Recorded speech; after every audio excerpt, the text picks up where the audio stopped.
We started off by having the discussion of when exactly are they coming. And as we discovered from multiple scriptures, not anytime soon. We talked about Paul's conversation with the church about how it had been delayed and how that they kept looking and even were beginning to question Paul's theology, even questioning Paul himself, because he kept saying it was coming and yet it had not come. We discussed the fact that just last week that everyone wanting that knowledge, that instant gratification of exactly when it's going to come, that we can be there, that we can be ready, and knowing what the rewards are going to look like, what heaven's going to look like. Am I going to know people? Am I going to understand people? Am I going to recognize people? And exactly what will rewards in heaven look like, only to discover that throughout all of Scripture, what we discover is there will be rewards, but as so many other things, Christ didn't tell us exactly what all of that will look like. Because the simple fact is that if we knew everything about the end of times, if we knew when it was going to be, that probably would be to our detriment. Anybody who bad at procrastinating other than me? I'm horrible. I'm a horrible procrastinator. I admit that freely. I do my best not to, but before I know it, time has just slipped up on me and I haven't got something done that I've been needing to do. And I wonder how many of us, if we knew when Christ was going to come back, how many of us would procrastinate doing the right thing? That if we knew when he was going to come back, we'd sit and think, well, you know what, he'll be back. It's a couple more weeks before he comes back, and I'll start doing it next week. I'll start being a good Christian next week. I'll start being a good Christian tomorrow.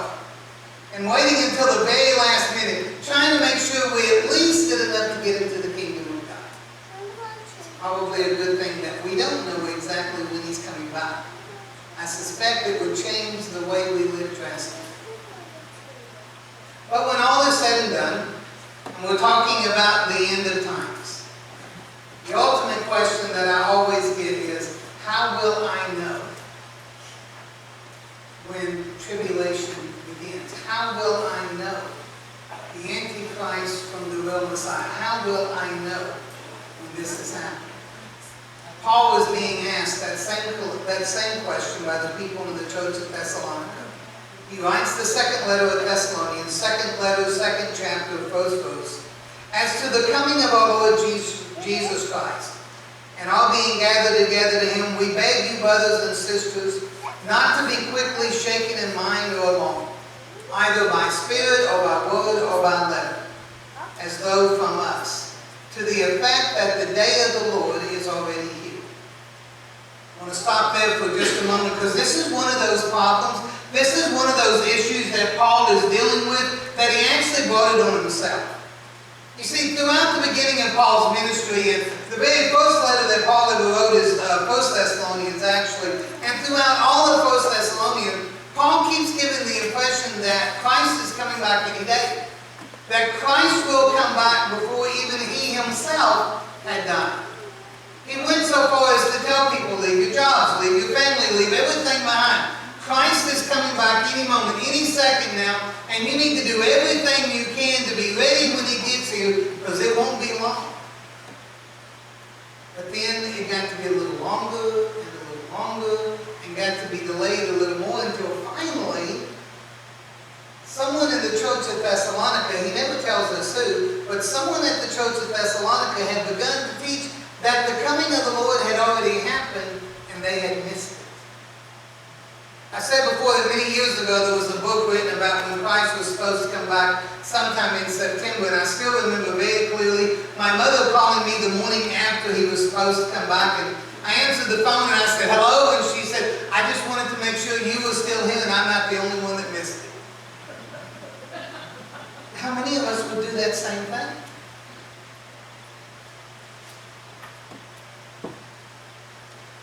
That's been going on for as long as mankind has been alive. In the church in Thessalonica, they were already beginning to spread rumors that Christ had come back and they had missed it. Paul says, do not be alarmed, either in your spirit or word or by the letter, you didn't miss it. It hasn't happened yet. I'm still here, and And if I'm still here, remember what I taught you, and then you shall be saved. He goes on in verse 3 to say, for let no one deceive you in any way. For that day will not come unless the rebellion comes first, and the lawless one is revealed, the one destined for destruction.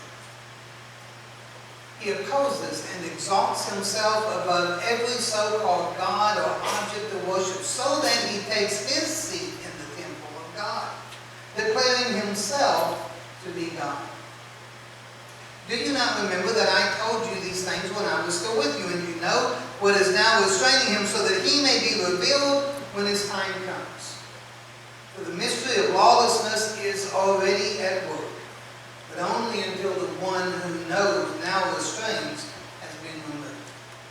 And then the lawless one will be revealed, whom the Lord Jesus will destroy with the breath of his mouth, annihilating him by the manifestation of his coming. The coming of the lawless one is apparent in the working of Satan, who uses all power, all signs, lying, wonders, and every kind of wicked deception for those who are perishing, because they refuse to love the truth and so be saved. For this reason, God sends them a powerful delusion, leading them to believe what is false, so that all who have not believed the truth, but took pleasure in unrighteousness, will be condemned. The word of God for the people of God. Heavenly Father, thank you so much for the chance to come together this morning. Thank you for the chance to read of the word. Thank you, Lord God, for all that you have shown us, all that you continue to show us. For it is in the name of the Father, and of the Son, and of the Holy Spirit that we pray. Anybody here runners? Anybody who like to run? My clip is not working. Would you pull up that slide? My clip is not working. Look familiar? There may be no more tense time in the life of a runner than that moment right there. In between the time that the starter says, get set, and that word go. Those few milliseconds are filled with anticipation, filled with this desire to just get up and go and give it everything we've got to run as hard as we can run until we hit that finish line. That picture right there may be one of the best indications or one of the best pictures of how anxious we get. Those few milliseconds between set and go. And the longer that time lasts, it has been proven time and time again, the longer the starter lasts between the words set and go, the more fouls that are committed by people leaving early. They sit there so long and they're so anxious that then they begin to try and anticipate what's going to happen. And the problem with anticipating something is that the majority of the time we miss. That's what Paul's talking about with the church at Thessalonica. They're anxious, they're right on the edge, they're so ready to go, they're so ready for Christ to come, they're in that starter's block, they want to go, but it's not at that time. And the more anxious they get, the more they're looking for Christ to come back, the more they're wanting Christ to come back, the more mistakes they begin to make. The more that the easier it is to fool them, the easier it is to mislead them, the easier it is to make mistakes. Now, Paul talks about something in Thessalonians that most people assume can only be found in the book of Revelation. And that is that, as you may have figured out by the reading this morning, Paul, 40, 50 years before the writing of Revelation, is already talking about the Antichrist, the one who is lawless, the lawlessness of the one who is yet to come. And Paul wants to make it clear to the church of Thessalonians that the longer that Christ is delayed, the more anxious people get, the more people want to get up and go, the easier it is to be deceived. And he begins to look around, and he begins to see the things that are happening to him, and he wants to caution the church that the more anxious we get, the more stressed out we get, the more we want to go ahead and get this over with, the easier we are to fool, and the easier it is for us to be accepting of things that we were never accepting of before. Matter of fact, they pretty much asked him, how will we know whether it's the one that is lawless or whether it is Christ? And he said the first thing that you will know is the one that is lawless. The lawlessness of that one is the one who proclaims themselves as a Messiah. You'll know the difference between Jesus and the Antichrist, because there is one that will come in who will not only not deny that he's Messiah, but will proclaim that he is Messiah. That will tell everyone he is God, that he is the Son of God, that he is the one that is yet to come. And if you don't believe me, look at history itself. David Koresh proclaimed himself as Messiah. Jim Jones proclaimed himself as Messiah. We have seen people over and over throughout history that have proclaimed themselves as Messiah, only to come to discover that they have misled hundreds, thousands of people over the years into lives that were not of Christ and that were lives of sin. And the longer we wait, the longer it's delayed, the worse that the lawlessness becomes among the people of God, the easier it is to mislead us. Romans 1 has an extremely lengthy list of sins that Paul goes from top to bottom of all the things that are a sin, of all the things that men and women are called to do, of all the things that humanity shouldn't do. And it seems like the longer we are around, the more we become accepting of it. I know we don't like to talk about sin being sin. You know, there's something comforting about thinking some sins are worse than other sins, but in the eyes of God, sin is sin, and the longer that we seem to be waiting, the less we seem to recognize sin. Romans 1 makes it very clear that gossip is a sin. It is a sin before God. It is a sin that is unacceptable to God. But gossip is one of those things that we seem to no longer have a problem with it. Not only do we have a problem with it, but most of us seem to enjoy engaging in it. We love to talk about people. We love to talk about what people have done wrong. We love to talk about all the things that they've done. We love to talk about all the reasons we don't like them. And the more we talk, the less loving and the less kind and the less forgiving we become. And it never fails to amaze me that whenever somebody starts a sentence with, "I'm telling you this in love," there's nothing loving about what comes after that. On my favorite one, "Bless his little heart." There's really no blessings coming after that sentence. And not only do we listen, we participate. Not only do we allow it to happen, but we encourage it. We enjoy it. And the more that we do things like that, the more that we use gossip and our words to tear each other down, the more that we begin to look like the very place that the man of lawlessness desires us to look. 1987, when I entered the ministry, you were considered a regular church attender if you attended church 3 times a month. That's what made you a regular attender, and that's when you were counted as a regular attender. By the early 2000s, that number had gone down to twice a month. If you attended church just every other Sunday, you were considered to be a regular attender. Now, that number is 1.3 times a month. Folks, if God waits much longer to come back, we're going to be to the point of where if you come every other month, you're considered a regular attender. One of the reasons that we're getting in trouble, one of the reasons that the church is in trouble, that people are in trouble, is because one of the very first things that Paul said the man of lawlessness would do would be to split and divide the church. And he would do it by convincing people they don't need to be there. Can I tell you over the years how many times I've heard someone say, "I don't need to be in church to be a Christian." I disagree. I think you do. Because if you're not in the house of God somewhere, whether it's here or whether it's somewhere else, if you're not in the house of God, I want to know who's feeding your soul. I hear people say, "I can go out in nature and be with God." I don't deny that, but I want to know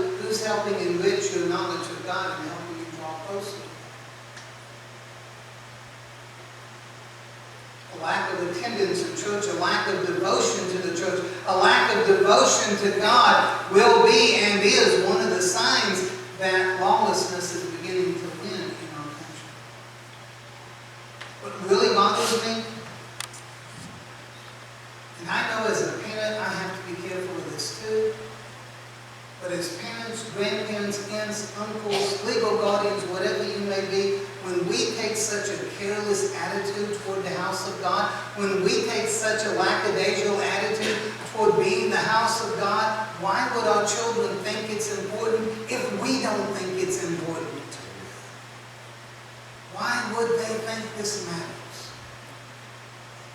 Because they learn from us. If we think it's okay to go and do 1,000,001 other things during the time that belongs to God, what are they going to think? It must be okay, Mom and Dad did. It must be okay, everyone else does it.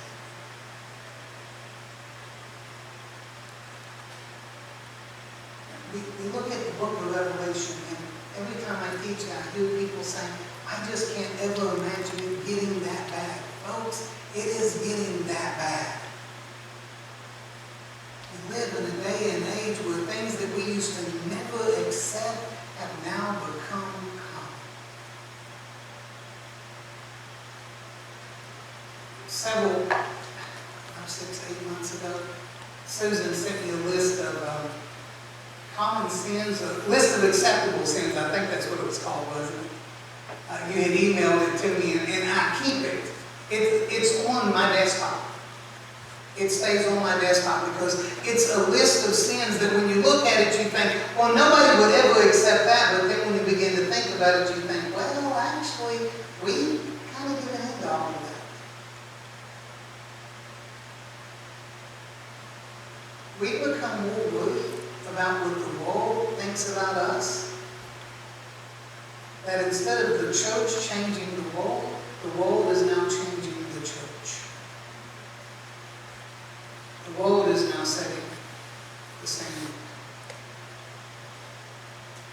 There was a church just a few months ago, and I won't call names, where the pastor standing in the pulpit closed up his Bible and threw it down in the ground and said, that's not as important anymore as the way you feel about God.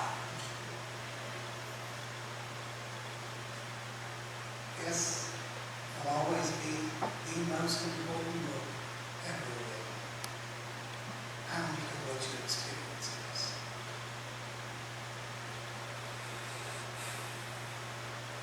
And we're coming to that place because we're more worried about what everybody else thinks than what God thinks.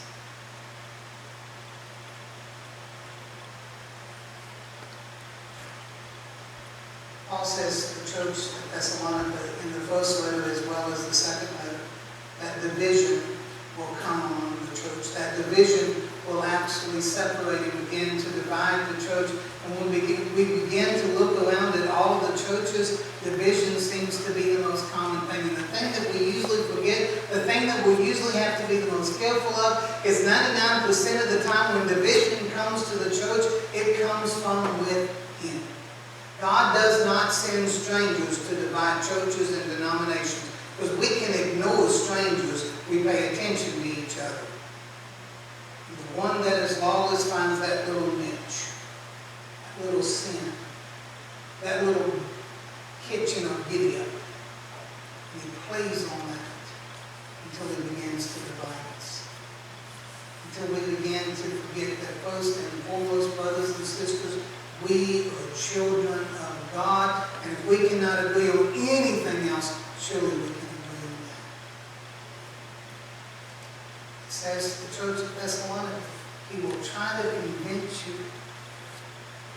in such a way that you're divided, because a divided body is never as strong as a unified body.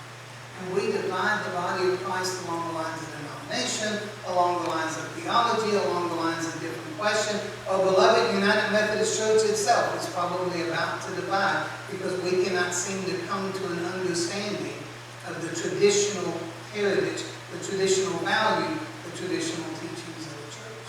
And that division isn't coming from outside. Division is coming from among the pastors and the leaderships of churches.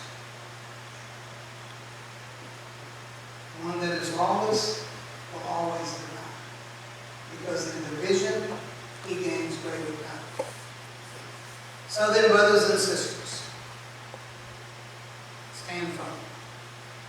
Hold fast to the traditions that you were taught by us, either by word, or by mouth, or by our letter. Now may our Lord Jesus Christ himself and our God, the Father, who loved us and through grace gave us eternal comfort and good hope, comfort your hearts and strengthen them into every good work and word. The simple fact is, after all has been said and after the last several sermons, I don't know when Christ is coming back. And if somebody tells you they do, they're lying to you. I don't know exactly what heaven's going to look like. And if somebody tells you they do, I question it. I don't know exactly what the end is going to look like. I know what 2 Thessalonians says. I know what Revelation says. But I don't know exactly what it's going to look like. There are two things I'm absolutely sure. There are very hard times coming for the children of God. And we will only survive them if we stay true to God, true to each other, and true to the traditional teachings of Jesus Christ. That's what got us this far. 2,000 years later, we're still talking about the man who went into the garden, submitted himself completely to the Lord, died on the cross, resurrected on the third day, ascended on the 40th day. We could stand here and say, it doesn't matter when the end is going to come. Because if I love God and I'm ready every day, then come, oh Jesus, come. I'm ready. Whenever you're ready, I'm ready. And I'll be ready every day. Heavenly Father, we have no clue when the end will come. We know lawlessness is coming. We know persecution is coming. We know hard times are coming. We know division is inevitable. We know that for those who stand true to you, who stand true on the Word of God, who stand true to the traditional teachings of Christ and of the church, salvation is assured. We live in difficult times. We live in times when sometimes we're too concerned about ourselves and not enough about all that we've been taught. The world around us seems to be intent on breaking us down. And even sometimes inside, we seem intent on breaking each other down. Lord, your way is true. Your way is the only way.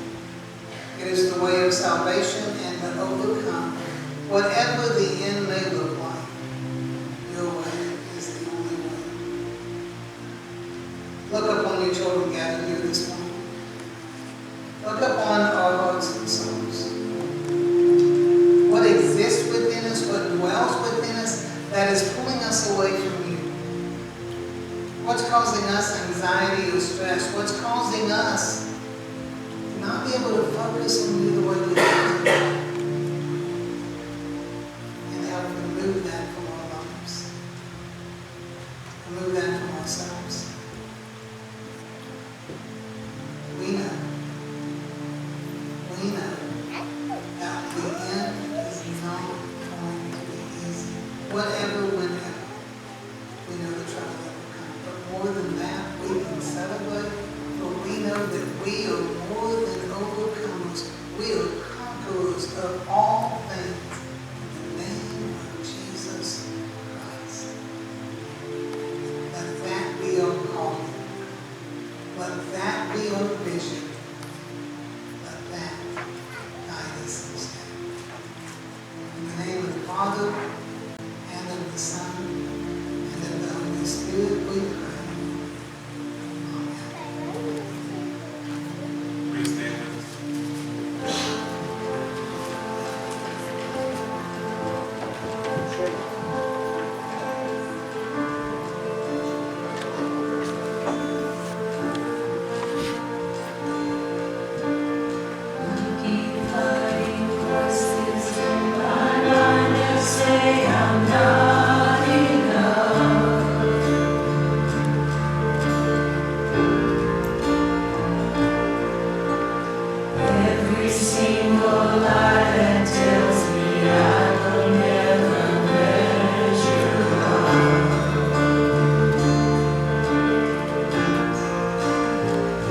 that begins to help everything else come together. That we get to a place, we find the place where we can honestly say, I don't know when it's coming. I don't know when the end's coming. I don't know what it looks like. I don't know what's going to happen, but I know this. And when it happens, I'm ready. When we get to that point where we're no longer anxious and stressed out and full of so many questions because we don't know, we can actually take a breath and relax and say, I'm good with you. Help me to make everything else in my life good with you as well. And in doing that, Lord God, we will find a greater path to peace, love, and grace. And most of all, a path that leads home. For it is in the name of the Father, and of the Son, and of the Holy Spirit that all of God's children say, Amen.